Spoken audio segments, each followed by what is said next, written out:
warahmatullahi wabarakatuh.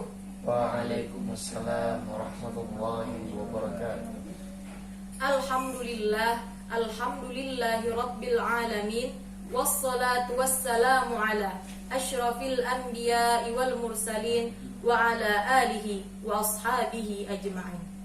Yang pertama-tama, marilah kita ucapkan puji syukur kita kepada Allah Subhanahu wa ta'ala yang telah memberikan kita kesehatan dan kesempatan sehingga kita dapat berkumpul pada kesempatan kali ini. Tak lupa juga sholawat berangkaikan salam kepada Rasul junjungan kita, Nabi besar Muhammad sallallahu alaihi wasallam. Allahumma shalli wa sallim. Baik, sebelumnya saya ucapkan terima kasih kepada teman-teman yang telah sudi kiranya membantu saya dalam pembuatan ujian akhir semester saya pada mata kuliah psikologi keluarga. Dalam kesempatan kali ini, izinkan saya menyampaikan beberapa penjelasan tentang kekerasan dalam rumah tangga. Nah, jadi sebenarnya apa itu kekerasan dalam rumah tangga?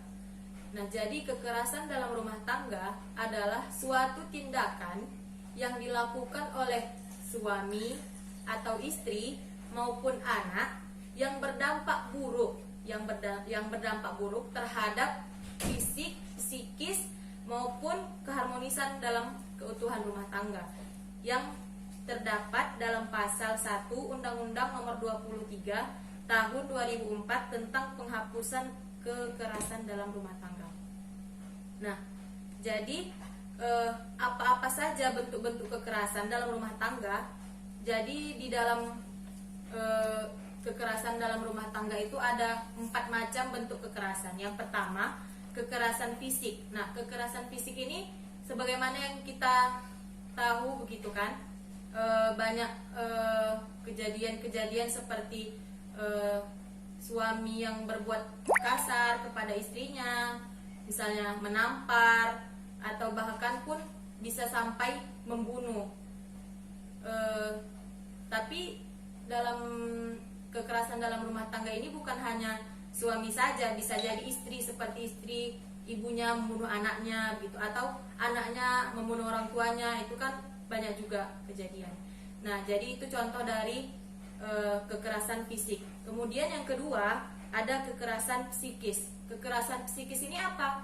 Jadi contohnya seperti pelecehan, penghinaan, seperti kata-kata yang tidak pantas yang dilontarkan dalam satu hubungan rumah tangga. Misalnya entah dari suaminya berkata yang tidak pantas kepada istrinya, lantas menimbulkan kesakit-hatian, itu juga termasuk ke dalam kekerasan dalam rumah tangga.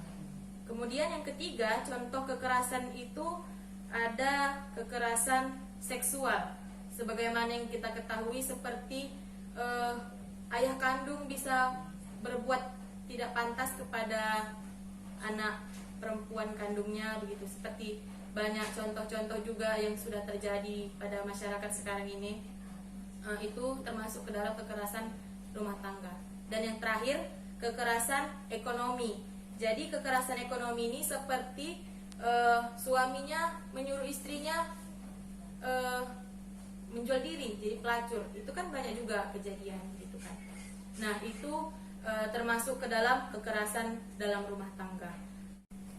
Lantas apa saja penyebab kekerasan dalam rumah tangga itu terjadi? Yang pertama, penyebab kekerasan dalam rumah tangga itu terjadi yaitu laki-laki dan perempuan tidak dalam posisi yang setara. Misalnya si istri itu memiliki pekerjaan yang lebih layak, atau istrinya berasal dari keturunan konglomerat orang kaya, sehingga dia terlalu menyepelekan suaminya. Maka si suami tadi dongkol, kemudian dia bisa berbuat hal-hal yang tidak diinginkan begitu. Jadi terjadilah kekerasan dalam rumah tangga itu gitu. Kemudian yang kedua, KDRT ini, kekerasan dalam rumah tangga ini dianggap bukan kesenjangan sosial, bukan permasalahan sosial, namun permasalahan pribadi antara suami dan istri, sehingga orang lain tidak mau ikut campur atas urusan rumah tangga orang, begitu kan? Sehingga apa yang terjadi di dalam rumah tangga itu orang lain tidak mau tahu, maka sampai terjadilah kejadian-kejadian yang adalah istrinya dibunuh, anaknya bunuh orang tuanya, begitu kan? Karena masyarakat tidak terlalu mengurus, karena mereka menganggap bahwa kekerasan dalam rumah tangga ini adalah urusan pribadi, gitu. Kemudian yang terakhir, kenapa KDRT ini bisa terjadi? Karena kurangnya ilmu pengetahuan akan membina keluarga dalam Islam, begitu. Kurangnya ilmu pemahaman dalam syariat Islam dalam sebuah keluarga, sehingga seseorang itu gampang saja dengan mudah berbuat yang tidak seharusnya dilakukan dalam membina sebuah keluarga, begitu. Baik, jadi sebagai contohnya dalam persoalan kekerasan dalam rumah tangga ini, saya mengambil ada suatu kejadian di mana seorang suami sanggup membakar istrinya karena istrinya tidak mau membelikan rokok. Alasan si istri tidak mau membelikan rokok itu karena suaminya ini malas-malasan, tidak mau bekerja, nonton TV di rumah, sehingga si istri tadi tidak mau, malas membelikan rokoknya, begitu. Jadi timbullah kemarahan dalam hati suaminya tadi, sehingga dituangkannya lah bensin ke istrinya lalu dibakarnya. Jadi itu kan sudah termasuk di luar batas, begitu.